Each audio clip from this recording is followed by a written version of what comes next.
Coming up today, we're chatting with Oz music royalty Ross Wilson. The thing about Eagle Rock is, it sounds like there's about 6 guys playing, but there's only 4. I was there when we recorded it, it's like... I'll fill you in on the return of the Australian Ballet, and Dan will tell us about some fringe festival shows we should look out for this weekend. Produced on Awabakal and Warramai land, this is The Good Stuff on Newcastle Live. This is Good. good stuff. The good stuff. The Australian Ballet will return later this year to perform at the Civic Theatre. The show will see classic ballet like The Sleeping Beauty Act 3 alongside contemporary pieces performed by some of the best dancers in the business. The Australian Ballet will take over the Civic Theatre on the 13th of July for 2 shows. To find out more and grab your tickets, head on over to newcastlelive.com.au. Good stuff. The writer of some of the most notorious songs to come out of Australia, Ross Wilson, will bring his band The Peaceniks to Newcastle on the 5th of April for a show. Here's the chat that we had with Ross ahead of his gig. Has your tour already kicked off? Well, it's kind of a never-ending tour, really. Yeah, right. But we give it different names from time to time. But this particular one takes in a lot of theatres as well. We're doing Now Listen, We're Stepping Out. Takes in a lot of regional theatres. Everyone's got an arts centre now, and the government's put in plenty of money over the last, 30 years or so into regional theatres and making them sound good and comfortable for everybody. So we're doing a lot of that, particularly in Victoria, but up your way, still pubs and clubs. Yeah, right. What's the big difference between playing in pubs and getting to play in theatres? Well, there is a little bit of difference with the sit-downs. It allows a little bit more kind of face-to-face stuff. I talk a little bit more. Not a lot, but enough to kind of link as a narrative about, my musical life, how these songs came about. I do that a bit in the regular, normal clubs and stuff too, but I can do it more in the theatres because people are not milling around or heading for the bar and stuff like that, Yeah, absolutely. It's very civilised. It's more civilised, but it's also a nod into, I've been around for quite a while, and part of my audience has grown up with me. And so those, particularly like the Daddy Cool fans, they're all getting on a bit, and they like to sit down. There is that side of it as well, But fortunately, they bring their families along as well, so we have a wide demographic there. Yeah. Do you see many youngsters coming to your gigs? It seems to be increasing a bit, which I find really great, because you don't want to just be playing the same people all the time. There are a lot of young Mondo rock fans. Oh, yeah. Discovered, because when I do like a meet and greet after the show and sign merchandise and things like that, there's quite a few, particularly guys. They seem to, maybe they play in bands or whatever, but there's a great interest in Mondo rock. Cool. And of course, kids still discover Daddy Cool because it's got that kind of naive innocence about, particularly the first album we did. Little kids just love it, They love like Bomb Bomb and Eagle Rock and Lollipop, things like that. We were kind of reveling in the innocence of rock and roll back then, and that still translates. So that's good. Yeah, pretty incredible. 50 years on, and you're still getting new fans. Yeah, that's right. So you can see I've got a turntable here. What have you been spinning lately? My vinyl collection, Yeah. What have you been listening to lately? Well, I've got a jukebox. It's like really cool. Works great. It looks old, but it's actually modern. Cool. They make them in England. They're the only place in England that makes jukeboxes for 45s, Right. So remember what they are? Yeah. Like some people don't even know what they are. They go, "What's this? A small album?" But I've got hundreds and hundreds of soul and blues and all rock and roll CDs, and I just kind of stick them in the jukebox and muck around. I'm in a thing at the moment. We moved into a new house a couple of years ago, but I still hadn't sorted out a lot of the things. So I'm in the middle of reorganizing all my record collection, which takes a while. It does. It does. And I feel like every time that you reorganize it, it kind of goes out of sort very quickly, you know? Yeah, plus a terrible thing happened when we moved house. I think some of the young guys nicked one of my boxes of singles, guys that were moving, because I looked for this one that No. had all this really great stuff. I was, kind of a best of box that I was playing stuff from, and it's disappeared. So That's devastating. yeah, I'm so it sorry was to a bit hear of a that. drag. It was like a bit of a drag, but that's life.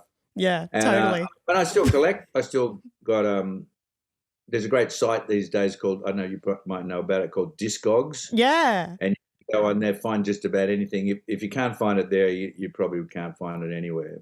But I've been able to plug a few holes in my kind of wants, Yeah, right. old blues singles that I've found there, and they go on the jukebox, because they were made for the jukebox era too. They sound great on jukeboxes, Yeah, it sounds fantastic. Now, I'd love to talk about your latest EP called She's Stuck on Facebook All the Time. I just gave it a listen this morning, and it's very, it's so tongue-in-cheek, but so much fun. What inspired you to do it? The good thing was I hit a bit of a serious streak for a while, and I realised, these songs are, I got to get them out of my system. And I started writing like humorous songs again. And She's Stuck on Facebook All the Time was one of those. In fact, all of the songs, the 4 songs on the EP, one's a bit darker, but they're all got a kind of humorous streak to them, And She's Stuck on Facebook All the Time. I was playing that live for a couple of years before I recorded it, and it really hit the nerve. But this is how fast things change, right? I go, that line in the first verse goes, she starts the day on Twitter, moves to Instagram, right? Well, Twitter doesn't exist anymore. It's called X now. So now when I'm on stage, I go, she starts the day on TikTok. Oh, perfect. Yeah. So I'm thinking of like going back to the guy who produced it plays in my band, and James, he's got a great studio. So I'm going, can we go back and I'll just do a remix and I'll stick TikTok in now? Yeah. Oh, man. But you can't buy it. You can't buy a hard copy. It's all streaming. But I'm thinking I'm getting the hard copies made up. Yeah, beautiful. And so on the tour, what have you been enjoying playing the most recently?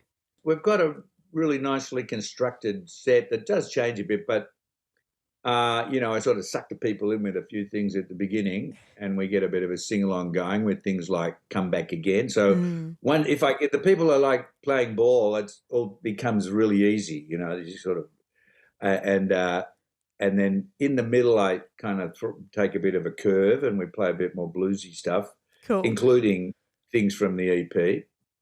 But it's all me, so, it all ties together. And then at the end there's a big blitz of hits, amazing, particularly Mondo Rock. Yeah. But it's about an hour and a quarter, and then probably an encore, hour and a half. Yeah, so fantastic. It's a really good show. Yeah. Do you still enjoy playing Eagle Rock? I love it. Yeah, cool. The thing about Eagle Rock is Daddy Cool was a particularly special group of 4 guys, right? And if I'd have fallen into like Bad Company and not those guys, the song wouldn't sound as good as it does. I've heard terrible versions of it, Yeah. But that was our groove. We kind of got that happening, and we make it sound easy. But when you give it to other people, they kind of go, what's going on there? Like it sounds like there's about 6 guys playing, but there's only 4. I was there when we recorded it, it's just that there's all these, we had Ross Hannaford, the other guitarist, he does some amazing things on it, and we kind of swap roles in this is a bit technical, guys, but I'm playing the riff in the verses, and in the choruses, hey, I switch that rhythm, and he takes over kind of leady kind of stuff. So there's this good interplay between us, and but if other people, including my band, sometimes I have to go, hey guys, you're getting off track here. Go back and listen to the record, will you? Yeah. It's the only song I insist that they play as close to the record as possible, because the record's perfect. And if you get the right groove, everything just works fantastically, So we're pretty good at it now. Yeah. My band, The Peace. Yeah. Absolutely. Well, look, thank you so much for spending some time with me. Your songwriting and everything that you've done is absolutely iconic. So it's been a total honour. So thank you. Thank you. Can't wait to see you in Newey. A little plug for my daughter's band who are taking off in a big way, and they're very different. They're not like your normal band. They're called Gut Health, like Gut Health. Yes. But if you Google them, you got to put Gut Health Band, otherwise you'll get a whole lot of wellness stuff, And anyway, they're doing great things, and they just opened on their first big tour. They were opening for Queens of the Stone Age, so they're off and wow. And that's amazing. Hear them on Spotify. Yeah. Beautiful. All right, Gut Health. We'll have to get them on the show too. Please. Yeah. Thank you. I appreciate it. No worries. See you at Belmont. This is where it Sounds good. good stuff.